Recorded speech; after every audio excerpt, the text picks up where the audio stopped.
Glória a Deus.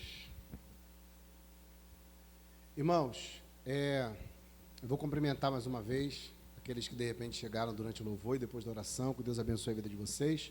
E cumprimentar também os nossos irmãos que nos acompanham no YouTube, tem nos acompanhado também no Instagram, no Facebook, que Deus abençoe a sua vida, tá bom? Cumprimentar também aqueles que vão ouvir essa mensagem pelo Spotify, tá? Que essa mensagem, ela abençoe poderosamente a sua vida em nome de Jesus, tá bom? Irmãos, Efésios capítulo 1. Efésios capítulo 1. Nós estamos fazendo aqui na nossa igreja uma exposição sobre os 5 slogans da Reforma Protestante, que são os 5 solas, né? Sola Scriptura, Sola Fide, Sola Gratia, Solus Christus e Soli Deo Gloria. Já falamos sobre todos os 4 primeiros e hoje nós iremos falar sobre Soli Deo Gloria. Somente a Escritura, somente a fé, somente Cristo, somente a Deus a glória. Amém? E somente a graça. Já falamos sobre os 4 e hoje nós vamos finalizar falando somente a glória a Deus. Amém? E eu quero usar como texto base para essa exposição Efésios capítulo 1, do versículo 3 ao versículo 14.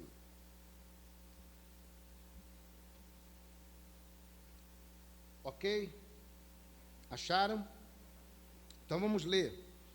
Efésios capítulo 1, versículo 3 em diante diz assim: Bendito Deus e Pai do nosso Senhor Jesus Cristo, que nos tem abençoado com toda sorte de bênção espiritual nas regiões celestiais em Cristo, assim como nos escolheu nele, antes da fundação do mundo, para sermos santos e irrepreensíveis perante ele, e em amor, nos predestinou para ele, para a adoção de filhos, por meio de Jesus Cristo, segundo o beneplácito de sua vontade, para louvor da glória da sua graça, que ele nos concedeu gratuitamente no amado, no qual temos a redenção, pelo seu sangue, a remissão dos nossos pecados, segundo a riqueza da sua graça, que Deus derramou abundantemente sobre nós em toda sabedoria e prudência, desvendando-nos o mistério da sua vontade, segundo o beneplácito que propusera em Cristo, de fazer convergir nele, na dispensação da plenitude dos tempos, todas as coisas, tanto as do céu como as da terra. Nele digo, no qual fomos também feitos herança, predestinados segundo o propósito daquele que fez todas as coisas conforme o conselho da sua vontade, a fim de sermos para louvor da sua glória, nós, os que de antemão esperamos em Cristo, em que também vós, depois de ouvistes a palavra da verdade, o evangelho da vossa salvação, tendo nele também crido, fostes selados com o Espírito Santo da promessa, o qual é o penhor da nossa herança, até o resgate da sua prosperidade, em louvor da sua glória. Amém? Você reparou que não tem ponto nesses versículos que nós lemos? Parece que é uma fala só, tudo inteiro. O apóstolo Paulo quase não dá pausa. Esses textos que nós lemos agora, esses versículos que nós lemos, eles são muito profundos. E nós vamos meditar nele para falarmos sobre esse slogan Soli Deo Gloria. Amém? Vamos orar? Fechem os olhos. Senhor Deus, mais uma vez em oração diante do Senhor, nós queremos, antes de mais nada, reconhecer a nossa dependência do Senhor, a nossa pequenez, a nossa fraqueza. E quando nós reconhecemos a nossa fraqueza, a nossa pequenez, nós estamos nos colocando diante do Senhor como dependentes de Ti. Porque nós não temos nada para oferecer à igreja. É o Senhor que precisa falar nessa manhã, é o Senhor que precisa falar aos corações. E que eu seja somente o porta-voz, somente aquele que vai transmitir aquilo que o Senhor já estabeleceu, aquilo que o Senhor já deixou pronto para alimentar a sua igreja. E que as pessoas sejam alimentadas pela sua palavra, que haja, Senhor, conversão, arrependimento, entendimento, que possamos entender o que de fato é Soli Deo Gloria, porque só assim podemos dar ao Senhor o devido louvor que o Senhor verdadeiramente merece.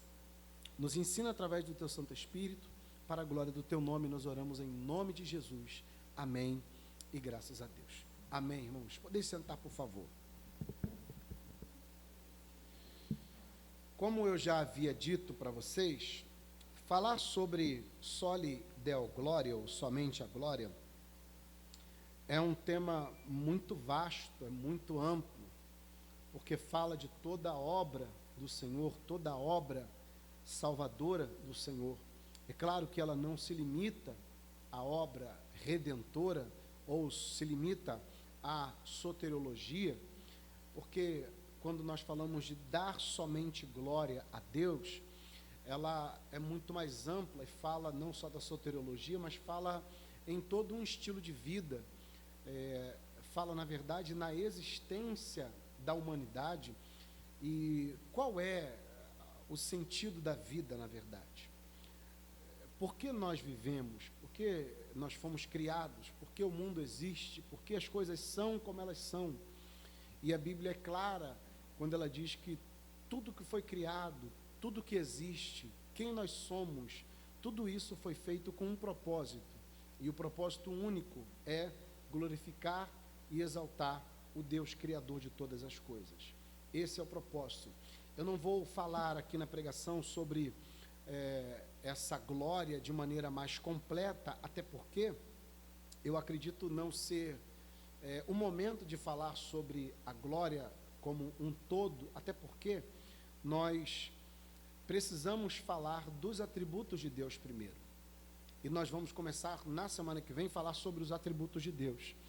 E como eu já preguei aqui algumas vezes sobre alguns dos atributos de Deus, eu expliquei que nós só conhecemos Deus de fato quando nós estudamos sobre os seus atributos. Eu só posso conhecer alguém quando eu estudo quem ela é. E o estudo sobre os atributos de Deus nos revelarão quem de fato Deus é. A sua liberdade, a sua soberania, a sua onipotência, onisciência, onipresença, a sua santidade. Eu acho que é extremamente necessário, antes de falar de soli deo gloria na sua completude, falar primeiro dos atributos de Deus. Por quê? Porque eu só posso glorificar alguém, eu só posso dar glória devida a alguém de maneira plena, correta, quando eu conheço de fato essa pessoa. Se eu não conheço de fato Deus, como eu vou glorificá-lo ou dar a Ele a devida glória sem conhecê-lo na sua totalidade? Toda glória dada a Deus sem antes conhecê-lo é uma glória rasa, é dar glória de maneira superficial. E infelizmente é assim que nós vivemos hoje. Queremos atribuir glória ou dar glória somente a Deus sem de fato conhecer de verdade quem Ele é. E quando nós não conhecemos, tudo aquilo que nós fazemos para glorificar a Deus acaba se tornando muito simplório, acaba se tornando muito raso e não alcança de fato aquilo que Deus realmente merece. Por isso que nessa manhã eu não vou me ater à questão da glória na sua plenitude, mas vou focar na glória de Deus na questão soteriológica, na questão da salvação. E esse texto ele é perfeito para falar isso. Mas antes de entrar no texto, eu quero só lembrar alguns detalhes históricos aqui, para que você se situe. Nós já falamos sobre a salvação pela graça, mediante a fé. Falamos que a graça, ela é dada de graça, não é por obras. O homem não tem direito de receber. Falamos sobre misericórdia, que é o juízo que o homem deveria receber, e Deus não atribui o juízo que ele merecia. E além disso, Deus acrescenta aquilo que o homem não merecia. O juízo ele merecia, mas Deus, por misericórdia, livra esse homem do juízo. A graça salvadora ele não merecia, e Deus acaba imputando ou acrescentando na vida do ser humano essa graça. Não por obras humanas, e justamente, como diz o texto, para que ninguém se glorie. Por isso que a glória, o soli deo gloria surgiu, para dizer que a glória da salvação, ela é devida única e exclusivamente a Deus. Porque como nós lemos em Efésios 2, o homem é pecador, o homem é mau desde a sua meninice, é morto nos seus pecados e delitos, não há obras no ser humano, ele não consegue se aproximar de Deus, ele não consegue com as suas obras ainda que tente criar escadas, como disse Lutero, criar escadas para se chegar a Deus e ver a glória de Deus, o homem não vai conseguir por sua conta, por sua própria vontade. O homem não tem essa vontade. O homem, como diz Romanos capítulo 3, ninguém quer Deus. O homem não quer se aproximar de Deus. O homem está em rebelião contra Deus. Há uma guerra da criatura contra o Criador. Então, naturalmente, ninguém consegue se chegar a Deus, como diz Lutero. Não adianta ficar criando escadas, você não vai conseguir. Toda tentativa humana de se aproximar de Deus, ela é ineficiente, ela é ineficaz e é rejeitada pelo próprio Deus. Então, não adianta nós tentarmos, somos salvos unicamente pela graça de Deus. Graça dada por Ele, de graça. Por isso que ela é graciosa. E o homem não tem mérito nenhum. Lutero vai combater essa teologia, essa doutrina católica, apostólica romana, e dizer que a Igreja Católica está equivocada. Porque quando você diz que o homem tem parte na salvação, que o homem trabalha para conquistar essa salvação, que as escadas que o homem consegue construir para chegar a Deus, elas são válidas, é uma mensagem indireta de que a glória de Deus, da salvação, que é a única de Deus, ela está sendo dividida. É como se ele estivesse dizendo, o homem, ele também merece louvor, porque ele contribui para a salvação.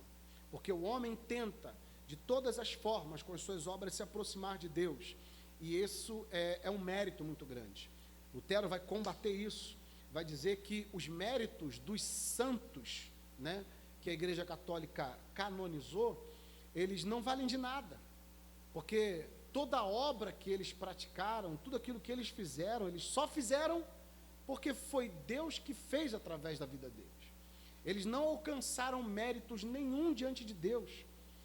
Todo o mérito da salvação de todos os homens depois de Cristo, e antes de Cristo, é claro, elas se resumem à obra redentora de Cristo. Se resumem à obra redentora. Então eu não preciso confiar nos santos, ou nos méritos dos santos, como mediadores para obter a salvação. É ineficaz, é ineficiente. O homem não tem esse poder. Então eu não posso olhar para o homem, não posso olhar para nenhum mediador, Maria, Paulo, Pedro, não posso olhar para eles porque não há obras nele. A obra, ela foi realizada na cruz por Cristo. Por isso que a salvação é solos Christus, é somente por Cristo. Quando o homem acredita que ele pode se chegar a Deus, a glória de Deus está sendo dividida. E a Bíblia é clara, ela diz que Deus não divide a glória dele com ninguém, com absolutamente ninguém. E a questão de Lutero não foi só com esse ensinamento dos méritos dos santos, não. Não foi só essa questão.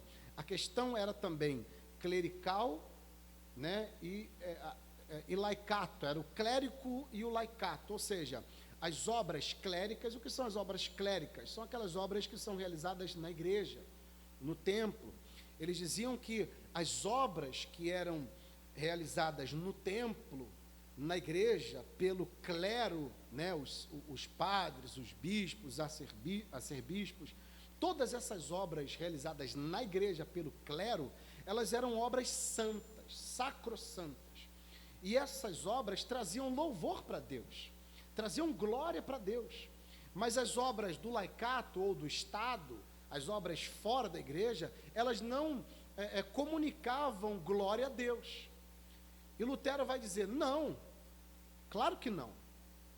Vocês dizem que os santos, as obras dos santos produzem glória para Deus, mas que as outras obras não trazem glória, ou melhor, as obras dos santos fazem com que eles tenham crédito e dividam essa glória com Deus. Mas vocês dizem que aquilo que acontece fora da igreja não comunica glória para Deus? Uma separação entre obras que são feitas na igreja trazem glória, mas as obras que são feitas fora da igreja não trazem glória. E Lutero vai dizer, não, Deus é glorificado em todos os lugares, Deus é glorificado em todas as obras. Deus é glorificado não só com obras feitas na igreja, não, Deus é glorificado em todos os lugares. Deus é glorificado no seu trabalho, ou não é? Através da sua vida. Deus é glorificado lá fora no mundo, Deus é glorificado na criação, Deus é glorificado na sua obra completa. Não são só as obras que são realizadas na igreja que trazem glória. Esse era o entendimento daquela época. Por isso, o debate de Lutero contra essa coisa de nós trazemos glória para nós por causa dos méritos do santo. Nós só glorificamos a Deus aqui na igreja, lá fora não traz glória. Irmão, presta atenção, Deus é glorificado em tudo. Entende ou não? Deus é glorificado em tudo. Deus é glorificado na ciência. Deus é glorificado na sua criação. Deus é glorificado lá na sua faculdade através da sua vida. Deus é glorificado no seu trabalho. Deus é glorificado no colégio. Deus é glorificado na sua casa. Deus é glorificado no seu ensino. É claro que essa glória, ou toda essa glória atribuída a Deus, ela só é dada por crentes que foram resgatados por Deus. Todo lugar que há um crente, Deus é glorificado. Todo lugar que o crente está, Deus é glorificado. Não importa se é realizando uma obra na igreja, não importa se é realizando uma obra no seu trabalho, não importa. Eu falei hoje pela manhã, citei o nome de um músico muito famoso, talvez uma boa parte de vocês conhecem. O nome dele é Johann Sebastian Bach. Conheceu? Já ouviu falar em Bach? Beethoven, Bach, era um músico luterano, 1643, se eu não me engano, 43 ou 45. Johann Sebastian Bach. Ele era luterano, crente, e todas as suas composições, todas elas, quando ele escrevia uma música, ele sempre colocava assim, embaixinho no rodapé, S.D.G,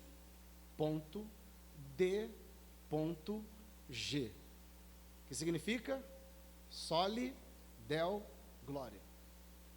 Na música, ele atribuía glória a quem? A Deus. Então preste atenção, não existe esse negócio de isso aqui é de Deus e isso aqui é do diabo. Tudo pertence a Deus, e Deus é glorificado em tudo, claro, que um cristão faz. No seu trabalho, você pode trazer glória para Deus, se você é um excelente funcionário, se você é um excelente patrão, se você é um excelente cidadão no Estado, você traz glória para Deus. Se você é um bom vizinho, se você é um bom pai, se você é um bom filho, se você é uma boa mãe, você é uma boa esposa, se você é um bom esposo, você traz glória para Deus em tudo. Que um cristão põe a mão, ele está comunicando glórias a Deus. Esse é o debate. Não tem essa separação de clerical e laicato. Deus recebe glória em tudo. Mas o debate principal não foi esse. O debate principal foi: Deus recebe glória na salvação. Porque a salvação é uma obra exclusiva do Pai, do Filho e do Espírito Santo.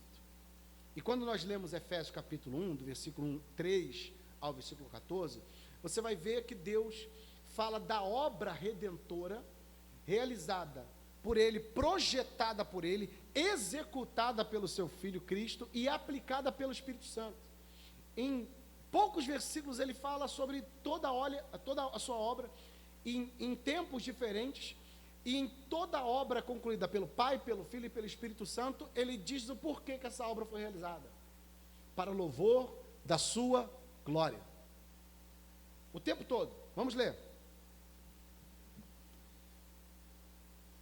Capítulo 1 de Efésios, versículo 3. Diz assim: Bendito Deus e Pai de nosso Senhor Jesus Cristo. Ele vai começar a falar sobre Deus aqui, sobre a obra que foi preparada por Deus. Bendito Deus e Pai do nosso Senhor Jesus Cristo, que nos tem abençoado com toda sorte de bênção espiritual nas regiões celestiais em Cristo, assim como nos escolheu antes da fundação do mundo, para sermos santos e irrepreensíveis perante Ele, em amor, nos predestinou para Ele, para a adoção de filhos por meio de Jesus Cristo, segundo o beneplácito da sua vontade. Para quê? Para louvor da glória da sua graça. Então preste atenção. desde a fundação do mundo, ele vai falar da obra dele, e vai falar dessa obra no tempo, quando ele preparou essa obra. Ele vai dizer que essa obra foi preparada no amado, essa obra foi preparada em Cristo. E qual a intenção dessa obra? Qual a intenção dessa obra? Trazer louvor para a sua glória. Foi ele que preparou. E quando ele preparou? Preparou antes da fundação do mundo. Ou seja, Deus já tinha um plano preparado. Ele já elaborou tudo, início, meio e fim, para esse plano de salvação. Sem contar com nenhuma atitude ou predisposição humana. Os arminianos dizem que Deus predestinou segundo a presciência. Deus olhou lá no corredor do futuro, viu quem iria crer e diz, aquele fulano vai crer, então vou escolher ele. Como se o ser humano tivesse a possibilidade de por si só crer. Mas aqui está claro que Deus fez tudo isso sem consultar, sem esperar alguma coisa de qualquer ser humano, sem a esperança de que o ser humano respondesse aquilo de forma voluntária. Não, ele disse, eu predestinei, eu escolhi, eu estabeleci toda essa obra de salvação. Eu já moldei, eu desenhei, deixei toda arquitetada, eu preparei tudo, do início ao fim, sem contar com o homem, sem contar com a minha criação. E quando eu fiz isso antes da fundação do mundo. O homem não tinha sido nem criado ainda, as coisas não tinham nem sido criadas ainda, mas Deus já havia dito, eu vou salvar um povo, eu vou eleger esse povo, vou predestinar esse povo para mim, por amor a mim mesmo. Não importa o que eles façam, não importa, eles não vão conseguir se chegar a mim sem que antes eu tenha preparado tudo, sem que antes eu prepare o caminho. E foi antes da fundação do mundo. Olha o que diz, versículo 3, bendito Deus e Pai do nosso Senhor Jesus Cristo, que nos tem abençoado com toda sorte de bênção nas regiões celestiais, no mundo espiritual, no mundo onde Deus habita, e Deus habita na luz inacessível. No mundo de Deus, que é o mundo espiritual, Ele já deixou tudo pronto, tudo preparado, Ele já nos abençoou. Olha que interessante, Ele não diz, Ele vai nos abençoar, Ele não diz isso, Ele já nos tem abençoado. Ou seja, aquele que é de Deus, aquele que é de Cristo, já tem isso, já recebeu isso, e já recebeu porque foi Ele que preparou.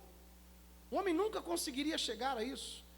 Deus prepara, Deus entrega, Deus elabora, Deus faz tudo. Já nos tem abençoado com toda sorte de bênção espiritual nas regiões celestiais em Cristo, assim como nos escolheu nele. Ele já nos escolheu nele mesmo.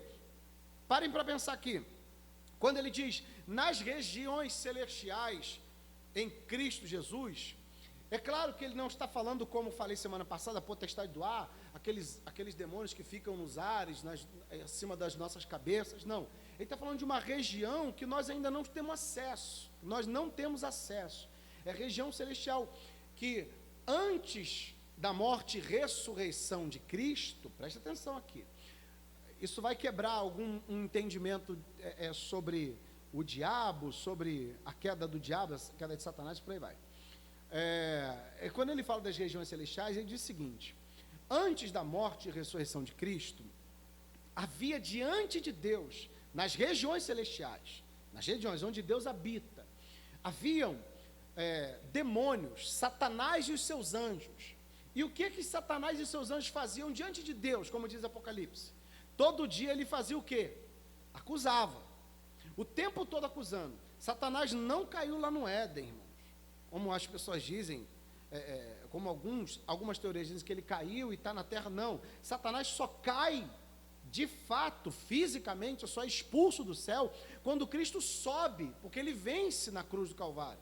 Ele vence, sobe, destrona o príncipe das trevas, e ali ele cai, de uma vez por todas. Mas antes, ele ainda estava lá nas regiões celestiais, acusando dia e noite. Dia e noite, eles não merecem salvação, eles são pecadores, eles merecem morrer. É assim que acontece, que acontecia lá, é tipo um julgamento. Deus dizia, eles são justificados em Cristo, e o diabo dizia, não, eles têm que morrer, eles são dignos de morte, eles são pecadores, todos eles têm que morrer. E quando ele diz que Deus nos abençoou nas regiões celestiais, em Cristo, ele está dizendo, toda aquela acusação cessou. Toda aquela acusação não existe mais. Por isso que o apóstolo Paulo diz em Romanos capítulo 8, versículo 1, nenhuma condenação há para os que estão em Cristo Jesus. O acusador das nossas almas não tem mais o direito de acusar. Essa é a bênção que nós já recebemos nas regiões celestiais, no universo, no cosmos. Nós, cristãos, já fomos declarados justos e salvos. É uma garantia que Cristo, que Deus está nos concedendo em Cristo. Não é uma possibilidade, é uma garantia. Ele está dizendo, vocês já foram livres dessa acusação. O diabo e os seus acusadores já caíram. Eles não podem mais acusar vocês. Vocês agora pertencem a mim, mas não por mérito de vocês. Porque eu elaborei esse plano, eu preparei tudo desde a fundação do mundo. Tudo pronto. Ele continua dizendo, versículo 4. Assim como nos escolheu nele, antes da fundação do mundo. Para quê? Para sermos santos e irrepreensíveis perante ele. O que é uma pessoa irrepreensível? O que é uma pessoa irrepreensível? É aquela pessoa que contra ela não cabe mais acusação. Não tem o que se falar dela. Eu não posso mais acusá-la. Eu não posso mais levantar qualquer tipo de acusação, calúnia, difamação contra ela. Ela é irrepreensível. Irrepreensível. E Cristo, quando vence na cruz, através dessa obra preparada por Deus antes da fundação do mundo, Ele nos tornou irrepreensíveis. Por isso que a Bíblia diz que o maligno não toca naquele que é de Deus. Não pode mais tocar, não pode mais acusar, porque toda acusação, ela foi cancelada, ela foi anulada com Cristo na cruz do Calvário. Olha que bênção que nós recebemos. O diabo não pode mais apontar para você. Ele não pode mais te acusar. Cristo já cancelou essa acusação. Ele pagou a dívida, ele cancelou, rasgou aquela nota, pregou lá na cruz. Ele pagou a dívida, não existe mais dívida nenhuma entre nós e Deus. Cristo pagou. E o diabo foi expulso, não tem mais o poder de acusar. Por isso que ele diz, ele nos escolheu antes da fundação do mundo.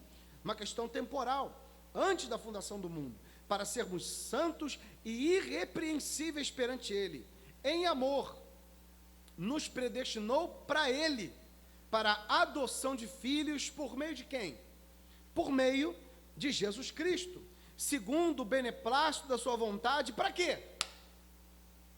Para louvor da sua glória. Todo esse projeto de salvação, todo esse plano de salvação pela graça, mediante a fé em Cristo Jesus, não pelas obras, não pelas escadas, todo esse plano foi feito com um propósito. Um propósito. Não é fazer você chegar no céu e falar assim, consegui. Cheguei. Eu lutei tanto, rapaz, na terra, mas olha, eu me sacrifiquei tanto, derramei meu sangue para conquistar essa salvação. Para isso, Deus preparou todo esse plano desde a fundação do mundo, para um camarada chegar e falar assim, eu conquistei minha salvação. Para um camarada chegar e falar assim, não, você tem que cooperar com a salvação, sinergismo, né? Aquela coisa entre você e Deus. Não, irmão, como nós colocamos essa semana, se a salvação dependesse de nós, onde nós estaríamos hoje? Condenados. Graças a Deus que Deus preparou esse plano. E Ele fez isso sozinho, sem conselho do homem, sem auxílio do homem. Só Ele, porque Ele é o único que tem poder para fazer isso. E se Ele não fizesse, ai de nós, estaríamos perdidos, condenados. Por isso que a glória, o louvor, pertence somente a Ele e mais ninguém. É muita soberba do homem achar que pode influenciar na salvação, ou que pode contribuir para a salvação. Isso é um problema que nós temos, porque nós queremos um reconhecimento. O ser humano tem essa necessidade de ser reconhecido. Ele precisa que alguém olhe para ele e diga, você é capaz, você consegue, você vai chegar, você vai alcançar, você tem potencial, há algo de bom em você. Porque, como eu disse na semana passada, é uma dificuldade o homem se enxergar mal. É difícil para o homem olhar para si e falar assim, cara, eu sou muito mal, eu sou miserável, eu sou um pecador. O homem nunca vai se achar completamente, plenamente mal se ele não for alcançado pela graça. Se o Espírito de Deus não vier até ele, abrir os olhos dele, ele sempre vai achar que é bom e que ele pode sim contribuir com Deus na relação da salvação. Só que Deus está dizendo, Paulo está dizendo, e é muito claro, foi ele que predestinou isso, foi ele que escolheu, ele que preparou tudo, e fez isso, você não era nem nascido, você não tinha nem sido gerado, o mundo não tinha sido criado, mas Deus desenhou, projetou, fez tudo, programou, tudo bonitinho, glória a Deus por isso, glória a Deus por isso. Ele prepara antes da fundação do mundo, e agora o seu filho conclui, o seu filho cumpre essa obra que foi esse plano que foi preparado por Deus. E olha o que diz o texto, versículo de número 6, para louvor da glória da sua graça, que ele nos concedeu gratuitamente em quem? No amado. Quem é o amado? É Cristo. Ele nos concedeu esse plano de salvação em quem? Em Cristo.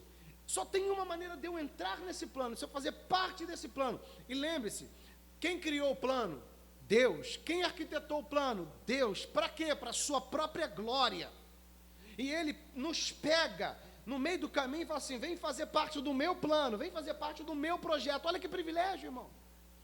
Fico pedindo, Deus, entra na minha vida para mudar a minha vida, os meus projetos. Não, meu irmão, somos nós que entramos no projeto de Deus. Deus tem um projeto traçado, já um plano. Aí no meio do caminho ele tira a gente, põe a gente lá.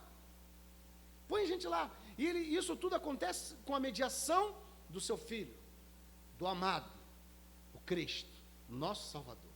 Sem Ele não teria sentido fazer esse plano. Sem Ele não teria sentido elaborar a salvação. Não haveria sentido. Ele fez tudo isso gratuitamente, sem participação humana, sem nenhum pensamento humano, ou influência humana, ou a ideia, acréscimo do ser humano. Não. Tem gente que quer ajudar Deus na salvação. Tem gente que tenta ajudar Deus na salvação. Era assim que a Igreja Católica ensinava. Por isso que ele tinha lá as penitências, aquela coisa toda. Gratuitamente no amado, no qual temos a redenção pelo seu sangue, remissão dos pecados, segundo a riqueza da sua graça, que Deus derramou abundantemente sobre nós, em toda sabedoria e prudência, desvendando-nos o mistério da sua vontade, segundo o beneplácito que propusera em Cristo, de fazer convergir nele, na dispensação da plenitude dos tempos, todas as coisas do céu como as da terra. Nele digo, na qual fomos também feitos herança, predestinados segundo o propósito daquele que fez todas as coisas conforme o conselho da sua vontade, a fim de sermos para louvor da sua glória. Ele elabora antes da fundação do mundo, para quê? Para louvor da sua glória. E ele elabora esse plano em quem? Em Cristo. Cristo, através do seu sangue, nos resgatou, como diz o versículo 6, para louvor da glória, versículo 7, na verdade, no qual temos a redenção. Sabe o que é a redenção? Você olhar para alguém e falar assim, está redimido. Está redimido, ou seja, está pago, está quitado. O problema foi resolvido. Cristo, com o seu sangue na cruz, pagou a dívida. Tínhamos uma dívida com Deus, mas Ele foi lá e pagou. Ele nos resgatou completamente, ou seja, Ele não deixou absolutamente nada, Ele pagou tudo, Ele tirou tudo. Não existe mais nada que o homem precise pagar para se chegar a Deus, mas absolutamente nada. Tudo foi pago por Cristo com o seu precioso sangue. Por isso que a palavra de Deus diz, vocês não foram comprados com coisas perecíveis, como prata ou ouro, mas foram comprados com o precioso sangue de Cristo. Esse sangue trouxe a nossa redenção. Esse sangue pagou nossa dívida.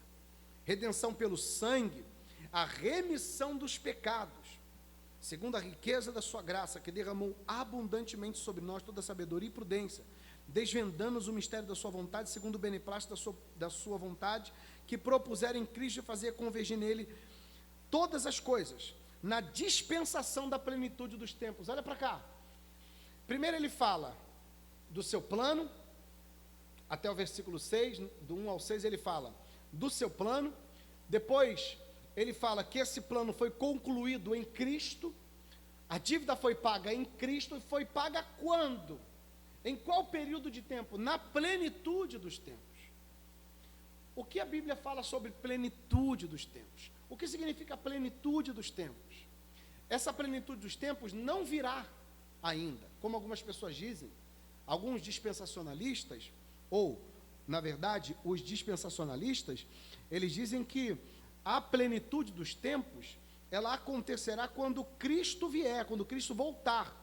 Só que a plenitude dos tempos, como diz o texto bíblico, ele já aconteceu.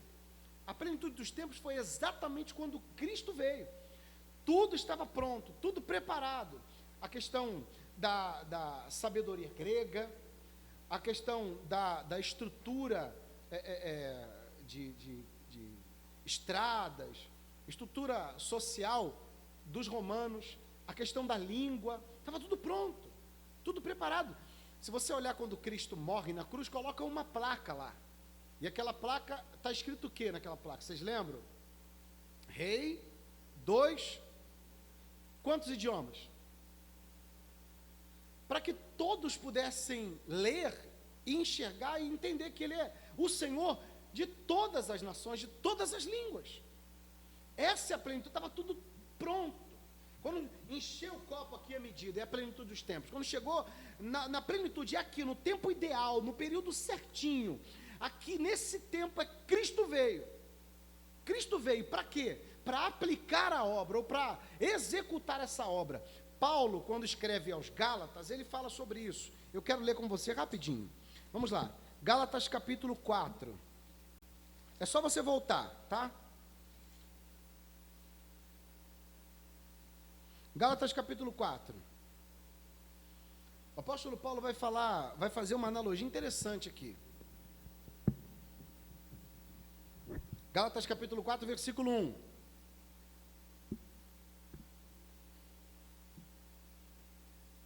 Ele diz assim, ó: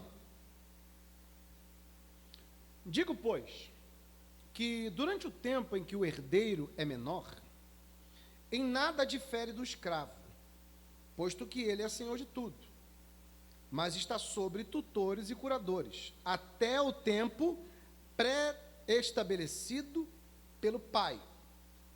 Assim também nós, quando éramos menores, estávamos servilmente sujeitos aos rudimentos desse mundo. Vindo, porém, a plenitude dos tempos, Deus enviou seu Filho, nascido de mulher, nascido sob a lei, para resgatar os que estavam sobre a lei, a fim de que recebêssemos a adoção de filhos. E porque sois filhos, enviou Deus ao nosso coração o Espírito de seu Filho, que clama, Abba, Pai. Olha que coisa linda. A plenitude dos tempos é exatamente o momento em que Cristo vem ao mundo para executar esse plano que Deus já havia estabelecido antes da fundação do mundo. Por isso que ele usa no final aqui, ele diz, quando ele viesse, ele também nos daria o Espírito, e esse Espírito clamaria Abba Pai. O que significa Abba Pai? O que significa Abba Pai? Você sabe? Não, você da Escola do Silêncio não pode responder. Sabe o que significa Abba Pai? Algumas pessoas dizem, Abba Pai é como se ele estivesse dizendo, paizinho, não é? Já ouviu isso? Mas não é não. Abba Pai é como se ele estivesse dizendo, pai, pai. Abba é pai em hebraico, e pai é uma tradução do pai da palavra grega, porque o Novo Testamento foi escrito em grego. Então, como se ele estivesse dizendo, quando ele viesse, Cristo viesse na plenitude dos tempos, no tempo pré-estabelecido, determinado pelo Pai, para concluir a obra que foi preparada antes da fundação do mundo para louvor da sua glória, ele derramaria o Espírito sobre aqueles que são dele. E esse Espírito seria derramado, e as pessoas, tanto gregas que falam, judeus que falam hebraico diriam pai, o chamariam de pai, Abba, tanto os gregos que falam outra língua, que falam grego, falariam pai. Então é pai, pai, pai em grego e pai em hebraico. Tem nada de paizinho aqui. Ele está dizendo, quando esse Cristo viesse, na plenitude dos tempos, ele daria o Espírito, e esse Espírito traria unidade na presença de Deus de todos os povos, tanto gregos como judeus, romanos e por aí vai. É isso que ele vai dizer. A plenitude dos tempos é exatamente o período em que Cristo veio, morreu na cruz, derramou o seu sangue. Para quê? Para nos resgatar, para nos redimir, para nos conduzir até Deus. E qual é o intuito? Qual é o intuito? Nos fazer especiais, diferente das pessoas lá do mundo, para que a gente se sentisse especial, para que a gente se sentisse superior. Não, você é do mundo e eu sou da igreja. Você é do diabo e eu sou de Deus. Não. Não. Para a gente se gloriar? Não. Ele fez isso para louvor da sua glória. Então a glória pertence a quem? Na salvação? A Deus. Única e exclusivamente a Deus. Vamos voltar lá, em Efésios.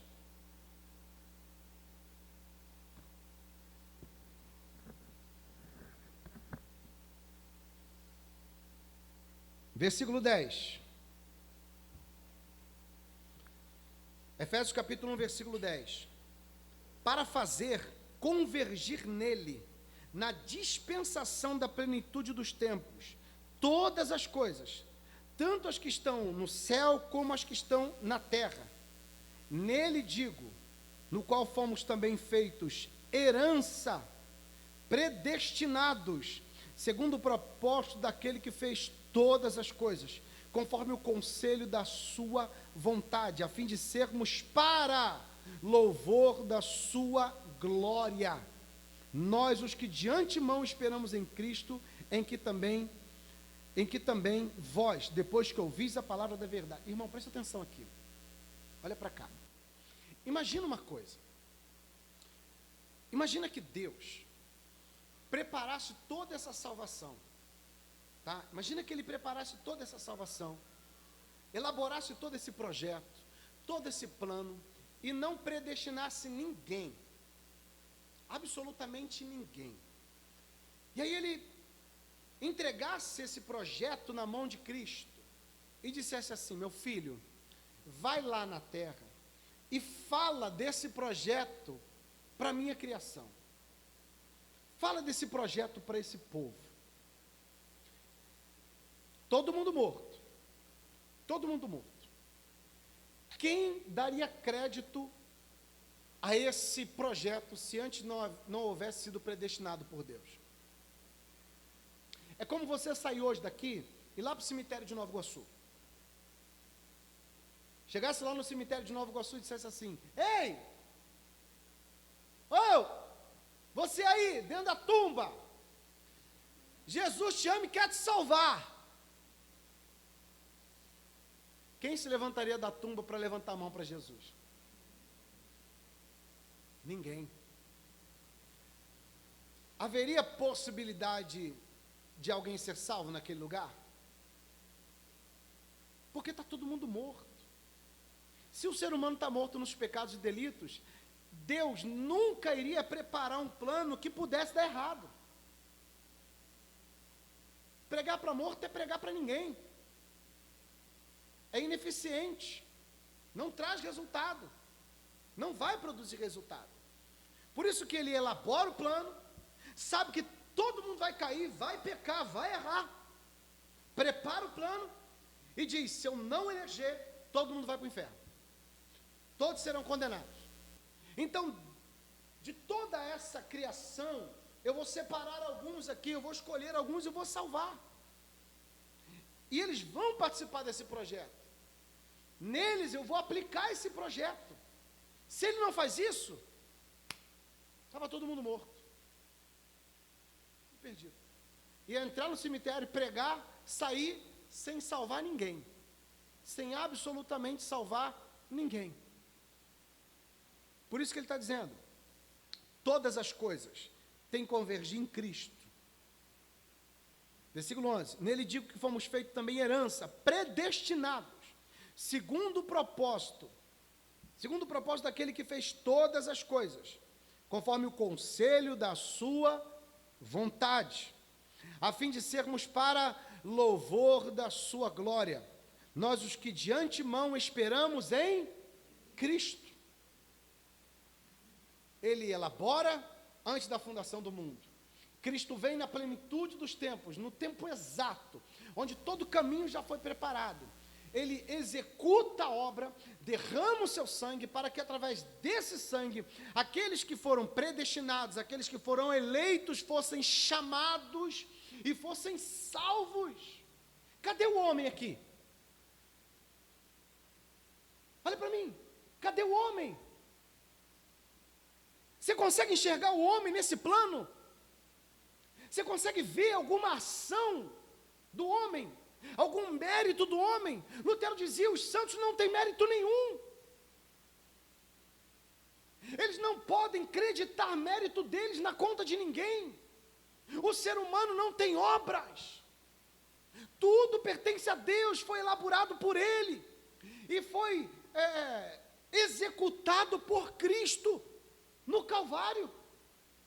O homem desaparece, o homem simplesmente desaparece aqui. 100% da obra redentora pertence a Deus. Por isso que a glória, o sólido e a glória, tem que ser dele. A glória tem que ser somente para ele, e para mais ninguém. Para mais ninguém. Por isso que graça é de graça. E é graciosa por causa disso. É graciosa. Vamos continuar a leitura. Versículo 13. Do versículo 13 em diante, até o 14, o 13 e o 14, vai falar agora especificamente do Espírito. Primeiro ele falou do Pai, que elaborou a obra antes da fundação do mundo. Depois ele fala de Cristo, que executou essa obra na plenitude dos tempos, no tempo perfeito, no exato momento em que Deus havia elaborado, determinado. E agora ele vai falar da aplicação dessa salvação, desse plano de salvação que foi elaborado por Deus, executado por Cristo, que será aplicado, e que é aplicado no coração do ser humano, na mente do ser humano, pelo Espírito Santo. E ele também faz para a glória dele. Versículo 13, diz assim, em quem também vós, depois que ouvistes a palavra da... Preste atenção, mais uma menção ao tempo. Mais uma menção. Quando é que essa obra é aplicada? Quando acontece a aplicação dessa obra redentora, elaborada por Deus, executada por Cristo? No momento em que nós pregamos a palavra. Por isso que Lutero lutou contra a Igreja Católica, dizendo, vocês abandonaram a Escritura. Vocês não pregam mais a palavra. E o homem, de forma externa, precisa ouvir a palavra de Deus para entender, para crer. Porque sem a palavra, ela é o meio pelo qual Deus manifesta a sua vontade e se faz conhecido. E a sua obra se faz conhecida. Então a palavra precisa ser pregada. A pessoa passa a receber essa obra, passa a crer em Cristo, ela passa a ser tocada pelo Espírito Santo, ela passa a conhecer o mistério de Deus que foi revelado, quando ela ouve a pregação da palavra de Deus. Acontece uma coisa que aos nossos olhos é invisível, nós não conseguimos enxergar. Enquanto a pregação é feita, enquanto a palavra é ensinada, a Bíblia é aberta, o Espírito Santo se move, usando a pregação da palavra como meio de convencimento. Não sou eu que convenço, por isso que eu não preciso ficar usando argumento humano, por isso que eu não preciso ficar aqui, olha, quer que sua vida mude, quer ser abençoado, quer vencer, quer não sei o quê, quer não sei o que lá, então entrega a vida para Jesus. Não sou eu que faço esse apelo para você, é você que tem que fazer esse apelo para Ele, e dizer: Senhor, me aceita, me recebe. E a pessoa só consegue fazer isso, apelar para Deus, clamar para Ele, suplicar, implorar, se ela antes for tocada pelo Espírito, através da pregação da palavra. Sem a pregação da palavra, ninguém consegue, a não ser o chamado interno. O chamado interno é diferente.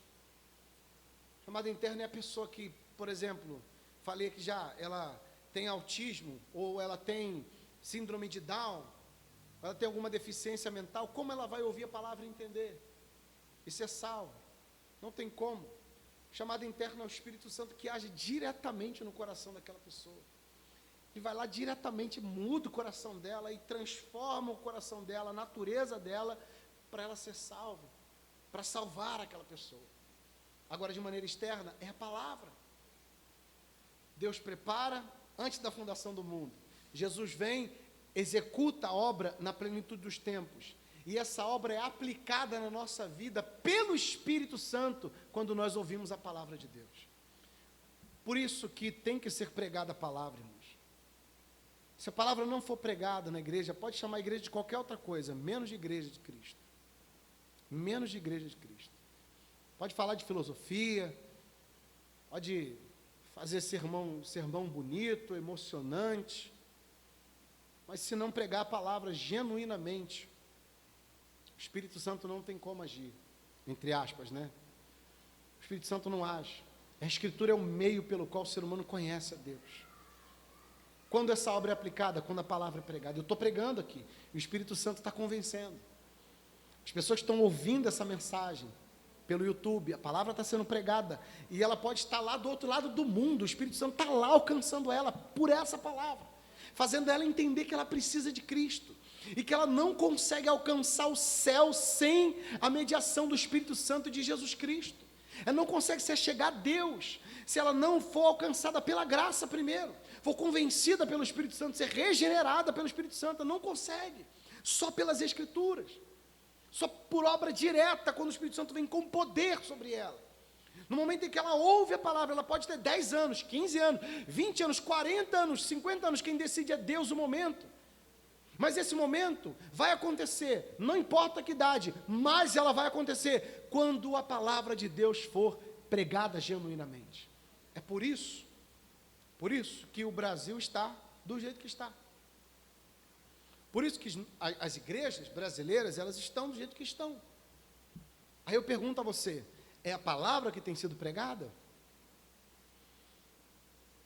O que nós mais vemos nas igrejas são convertidos ou convencidos? Pessoas que foram convencidas, não pela palavra, não pelo Espírito, mas pela persuasão do homem. As igrejas estão cheias de emocionalismo, de pessoas convencidas, pessoas que ouviram uma promessa que Deus não fez, ouviram uma mensagem que Deus não mandou entregar, ouviram um monte de baboseira criada pelo pragmatismo, e choraram, se emocionaram, acharam bonitinho e disseram: eu quero esse Jesus. Mas no momento da primeira dificuldade, já abandonaram porque não conheceram Deus de verdade. Não conheceram. Só vão conhecer Deus de verdade quando ouvirem a palavra genuína, porque é através da palavra que a obra redentora de Cristo, preparada por Deus, antes da fundação do mundo, é aplicada. Sem o Espírito, sem a pregação, isso não acontece. Versículo 13, nele também vocês, depois de ouvirem a palavra, o evangelho da salvação, tendo nele também crido, receberam o selo do Espírito Santo da... Irmãos, olha para cá, o que é um selo? O que é um selo? O selo é uma informação para aquele que recebe aquela carta, que aquela carta, ela não pode ser violada. Dizendo que está aqui, pertence a alguém. Só vai tirar esse selo alguém autorizado. É algo inviolável, é para mostrar, ó. Lembra quando Jesus morreu? Lembra, né? Quando eu falo lembra, assim, parece até que você estava lá, né? Quando o texto diz que Jesus foi sepultado, chegaram até Jesus e disseram assim, ó, Posso pedir uma coisa? Botaram a pedra lá, não colocaram? Amarra lá, bota algumas cordas e põe lá um selo romano. Para quando as pessoas chegarem lá, verem o selo, disserem, olha, é um selo romano, não posso violar. Para depois eles não roubem o corpo de Jesus e digam que Jesus ressuscitou, faz toda aquela conversa. Mas Deus foi lá e rompeu o selo. Deus foi lá e arrancou aquele selo. Então, selo é isso, ó, pertence a alguém, é de propriedade de alguém, inviolável, não mexe aqui, só o dono disso aqui pode mexer, só ele tem liberdade e autoridade para mexer aqui, então, não toca, ninguém toca nisso aqui a não ser o dono. Ele está dizendo, a obra preparada por Deus antes da fundação do mundo, executada por Cristo na plenitude dos tempos e aplicada pelo Espírito Santo, é uma garantia, é um selo de que alguém te escolheu, de que alguém predestinou você, de que alguém te marcou, de que você é propriedade de alguém e que você é inviolável. Ninguém pode mexer. Ninguém pode. Selo da promessa. Está selado o Espírito Santo, é a garantia que nós temos de que nós pertencemos a Deus. O Espírito Santo é a garantia de que nós pertencemos a Ele, e mais ninguém. E olha para mim, se nós recebemos um selo, se nós recebemos o Espírito Santo como garantia de que pertencemos a Ele, quem pode nos tirar das mãos dEle? Ninguém. Quem nos afastará do amor de Deus? Profundidade? Não. Altura? Não. Ninguém. O diabo, o inferno, o mundo não podem nos tirar das mãos dele. Fomos selados, somos dele. Acabou. Garantia, segurança, pertencemos a ele. E ele escolheu, sem mérito meu, sem mérito seu, simplesmente porque ele quis, para louvor da sua glória. Versículo 14. O Espírito é o penhor da nossa herança, até o resgate da sua propriedade, em louvor da sua glória. Sabe o que é penhor? Sabe o que é penhor? Sabe, né? Já viu aquele programa? Acho que é... Como é que é? Como é o nome do programa, gente? Da Discovery? Trato Feito. Eu lembrei de Troca-Troca, porque em Petrópolis, quando eu morei lá, tinha uma loja. E essa loja era Troca-Troca. Aí você chegava lá e trocava instrumento, trocava uma opção de coisa. Trato Feito. O camarada chega lá com um artigo, sei lá, uma roupa, uma peça, uma moeda, um brinquedo, e diz, olha, eu tenho isso aqui, queria saber quanto você avalia, quanto custa. Ah, isso aqui custa $10.000. Aí o cara, o que você quer fazer? Você quer vender ou você quer penhorar? Ah, eu quero penhorar. Tá, então você vai deixar isso aqui, eu vou te emprestar $4.000. Quando você vier, trouxer os $4.000, eu vou te devolver isso aqui. Mas se 3 meses você não vier, eu vou pegar isso aqui e vou vender. É assim, isso é penhor. Você dá alguma coisa como garantia, para você pegar de volta depois. O Espírito que nós recebemos é essa garantia, é o penhor. Para quê? Para que, olha o finalzinho do versículo 14, o Espírito é o penhor da nossa herança, até o resgate da sua propriedade. Quando essa obra de salvação foi aplicada em nós, o Espírito Santo foi nos dado como selo, como penhor. É como se ele estivesse dizendo, ó, fica com o Espírito aí, como garantia de que você é meu, mas vai chegar um dia que eu vou vir te resgatar, e o Espírito vem também, eu vou resgatar, o Espírito é o penhor, é segurança. Isso não te alegra não, irmão? Isso não te deixa feliz não? Quando eu aprendi sobre isso, quando eu entendi isso, o Espírito Santo me fez entender isso, você não faz ideia do peso que saiu dos meus ombros, você não faz ideia da alegria que eu senti, que eu sinto ainda até hoje. Porque a gente ficava naquela gangorra espiritual. Assim, ó, estou salvo, estou condenado. Estou salvo, estou condenado. E pequei de manhã, estou condenado. Tem que fazer alguma coisa para ser salvo de novo. Preciso fazer alguma coisa para ser salvo. Quando eu descobri que, na verdade, o que eu faço de certa forma, não importa para Deus na questão de salvação, eu descansei na promessa de Deus. Eu descansei porque a obra foi feita por Ele. Então não tem mais o que eu fazer. Não tem mais o que nós fazermos para conquistarmos isso. Ele já elaborou, Ele já executou e já aplicou. Fomos salvos por Ele, acabou. E para que Ele elaborou tudo isso? Para louvor da sua glória. Eu posso exigir glória. Eu posso pedir reconhecimento. Eu posso exigir aplausos. Não. Deus me proibiu de exigir isso. Deus me impossibilitou de fazer isso. Quando você lê Gênesis capítulo 15, Deus chama Abraão para uma aliança, para um pacto.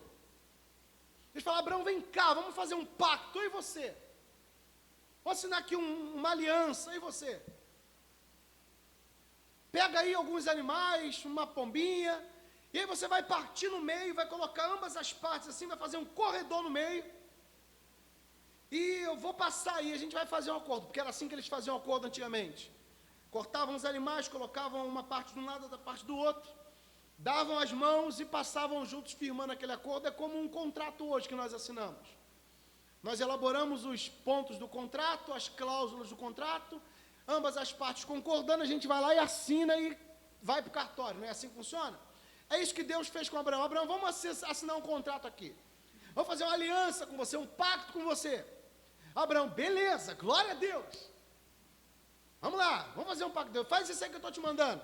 Abraão foi lá, pegou os animais, colocou lá, partiu no meio, deixou e sentou. E sentou para esperar Deus chegar para dar mão a ele e passar no meio dos animais que foram mortos para assinar o pacto. Aliança. E Abraão viu que Deus não chegava. Ele está vendo que tem bicho vindo para comer a carne ali.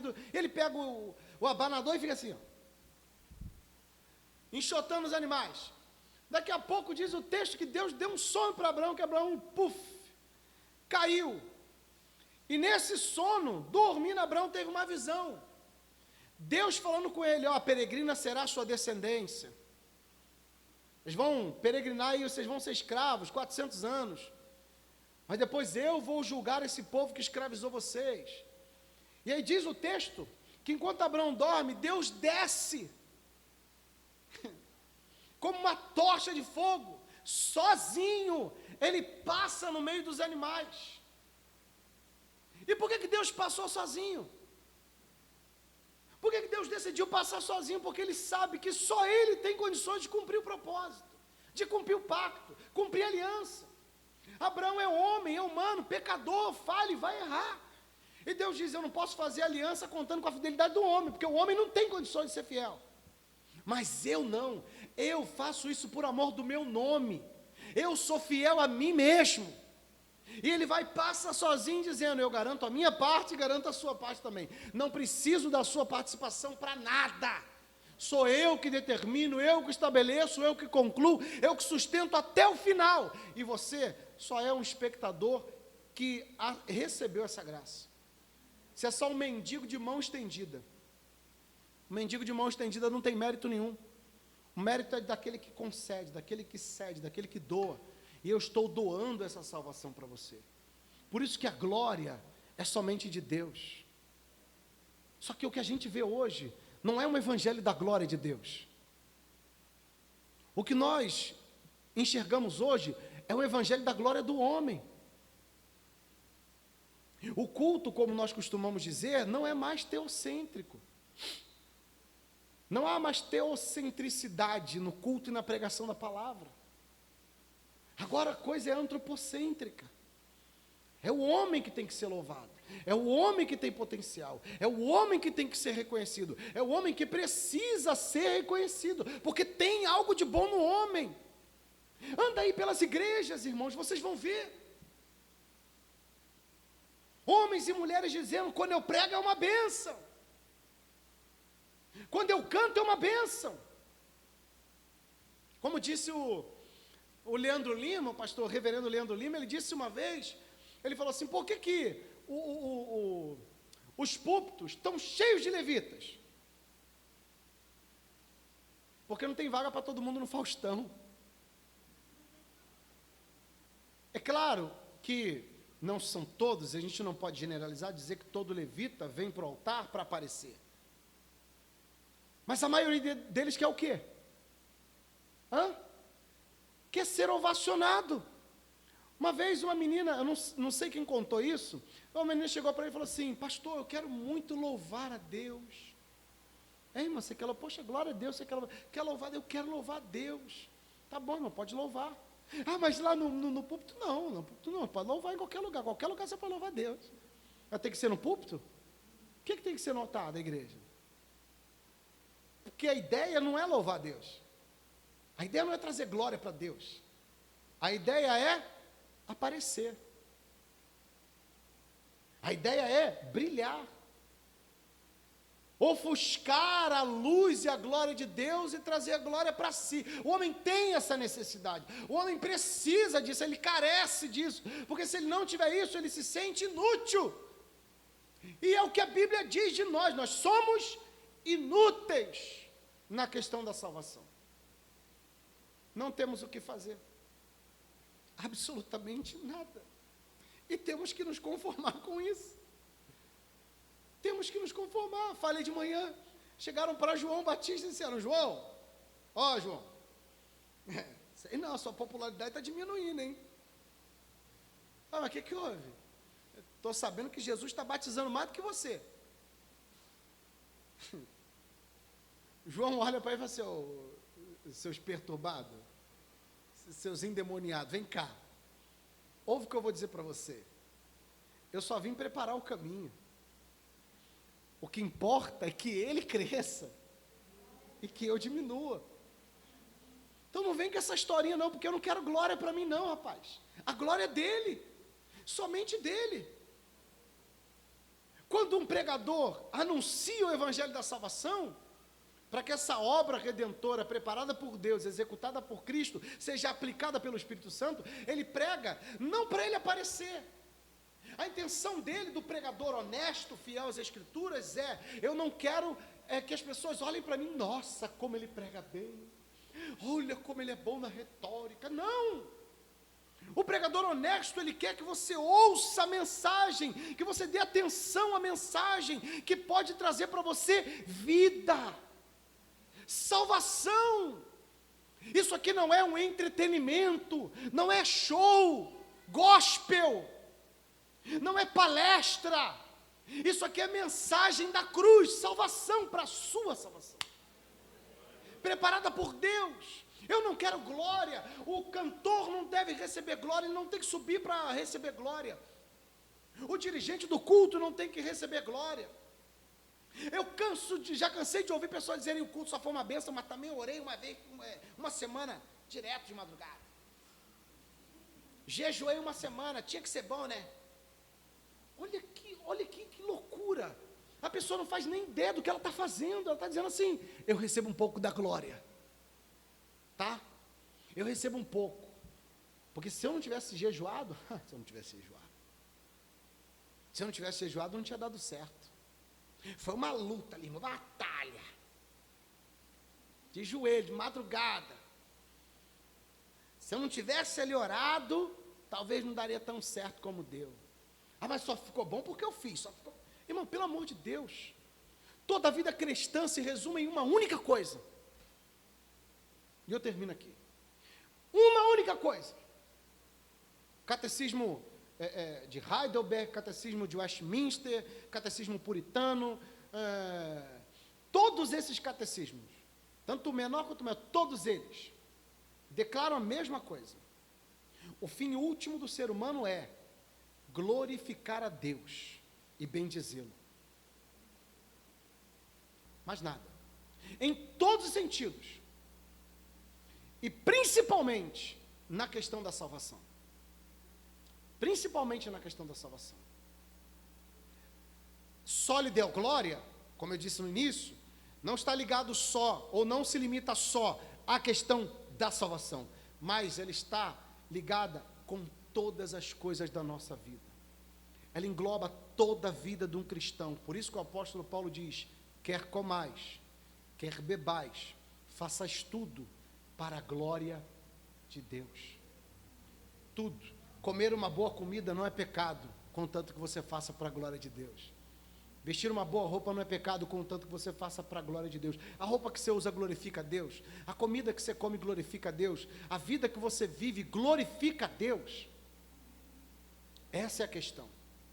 Eu vou comer para dar glória a Deus. Não, a questão é, o que você veste glorifica a Deus? O que você come glorifica a Deus? A vida que você leva glorifica a Deus? Na maioria das vezes não. E a gente até entende por que não. Porque não conhecem Deus de fato. Porque se conhecessem Deus de fato, dariam para Ele aquilo que Ele realmente merece. Ainda que nós sejamos incapazes de glorificar a Deus, de entregar para Ele a devida glória na sua plenitude, nós conseguimos, conhecendo um pouco melhor de Deus, abraçar um pouco mais essa obra, abraçar essa obra e dar a devida glória que Ele merece. Não chegamos na plenitude, mas chegamos um pouquinho mais próximo dela. Toda a nossa vida se resume em dar glória a Deus. Não só na igreja, não só nos serviços da igreja, mas em todos os lugares onde um cristão passa. Nossa vida se resume a glorificar a Deus. Por que Ele nos escolheu? Para louvor da glória do seu nome. Por que Ele preparou a salvação? Para o louvor da glória do seu nome. Por que Ele predestinou? Para o louvor da glória do seu nome. Por que Ele nos dá alimento? Para o louvor da glória do seu nome. Por que nós temos um emprego? Para o louvor da glória do seu nome. Por que nós podemos nos vestir? Para o louvor da glória do seu nome. Por que estamos aqui? Para o louvor e glória do seu nome eternamente. Amém. Vamos orar.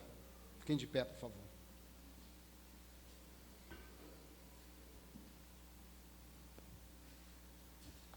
Às vezes a gente erra e falha até na nossa oração. Até na nossa oração. Porque a gente olha para Deus na oração e costuma fazer assim: Senhor nosso Deus e Pai, bendito seja o teu nome. Senhor, eu preciso disso. Não é assim? Não é assim que acontece? Atribui glória a Deus ali durante uns 2 segundos da oração, depois se esquece e começa a pedir. Você lembra quando foi a última vez que você orou só para glorificar a Deus, sem pedir nada?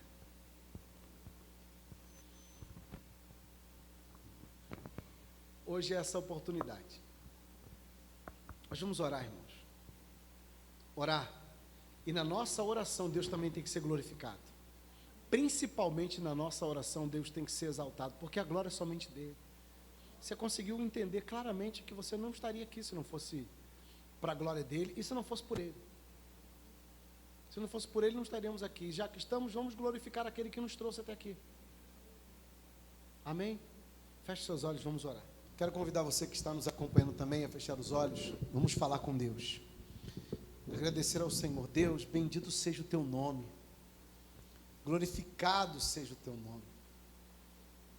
Grande obra é essa que o Senhor fez na nossa vida. Toda a nossa vida deveria se resumir única e exclusivamente em te adorar, em bendizer o teu nome, em exaltar o Senhor. Mas muitas vezes nós nos esquecemos, Senhor. Nos esquecemos e pensamos em ficar pedindo coisas, e pedindo, quando na verdade deveríamos nos prostrar diante de Ti, reconhecer a Sua majestade, a Sua glória, adorar o Senhor na beleza da Sua santidade, olhar para aquilo que o Senhor já fez e Te adorar. E não só te adorar com os lábios, mas te adorar com toda a nossa mente, todo o nosso coração, todo o nosso ser. E vivermos de uma maneira que te agrada. Como é difícil, Senhor. Como é difícil. Mas não é impossível. E a nossa oração, ó Deus, nessa manhã é essa: que o Senhor nos ajude a viver uma vida para a glória do Seu nome. Que possamos glorificar o Seu nome em todos os momentos da nossa vida, seja lá onde estivermos. Seja na igreja, seja no trabalho, seja no colégio, na faculdade, com os nossos amigos, os nossos vizinhos, os nossos parentes, com o nosso cônjuge, com os nossos filhos, não importa. Onde nós estivermos, nos ajuda a glorificar o Teu nome.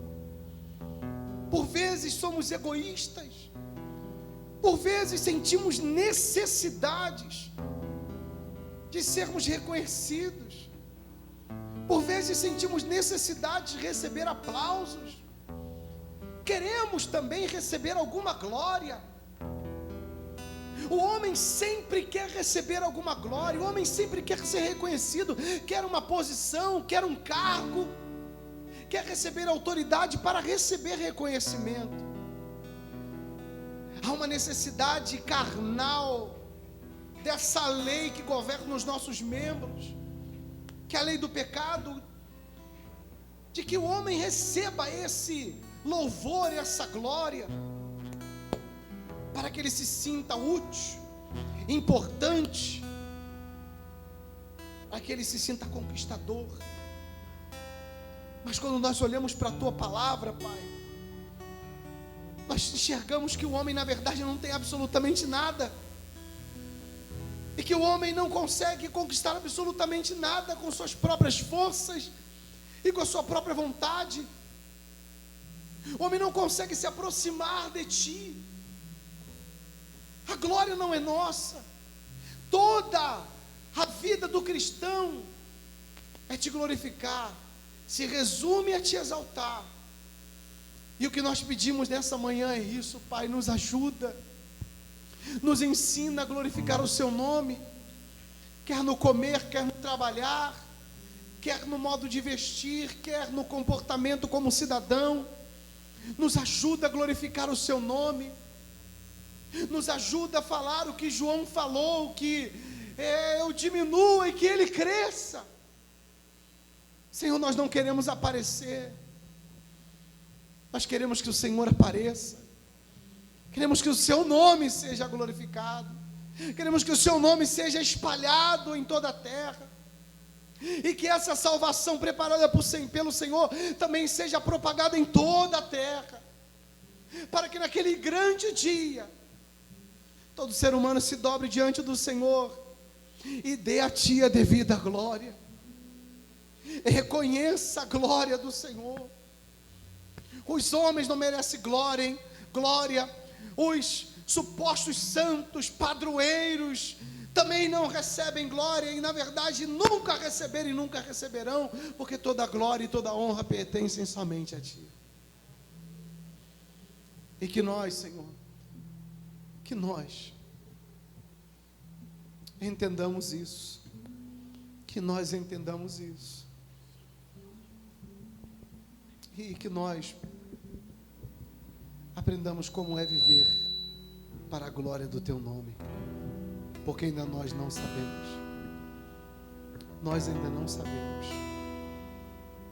tudo é para o Senhor, porque dEle, por Ele e para Ele são todas as coisas, tudo pertence ao Senhor, do início ao fim, tudo pertence ao Senhor. Glória a Deus. Irmãos, nunca confundam honra com glória. Alguns líderes religiosos, eles querem receber glória, e para que não fique nítido demais que eles estão sendo glorificados no lugar de Cristo, no lugar de Deus, eles trocam a palavra e colocam honra. Tem que honrar a autoridade. É claro que você tem que honrar a autoridade, mas há uma diferença muito grande em honrar e glorificar. E Tem homens que usam a palavra honra, eu quero ser honrado, mas na verdade o que eles querem é glória. Eles querem ser glorificados. E o que nós mais vemos são pessoas sendo levadas por esse engano e colocando homens acima de Deus, homens acima de Cristo. Brigam mais por pastores e líderes do que pelo próprio Cristo. É triste isso. Que Deus nos ajude e que nos ensine a dar glória e levar glória somente para Ele, para o nome dEle. Amém? Faça igual Johann Sebastian Bach. Tudo que você fizer, no finalzinho escreva S.D.G. Soli Deo Glória. Glória somente a Deus. Amém? Que Deus abençoe você que está nos acompanhando pela internet. Esse culto foi realizado aqui em Nova Iguaçu, Comendador Soares, às 9 horas da manhã de domingo. Você é o nosso convidado. Se você um dia quiser nos visitar, o Ângelo de Gregório, número 79, Comendador Soares, Nova Iguaçu. Tá bom? Deus abençoe a sua vida. Fica na paz. Amo vocês. Tchau.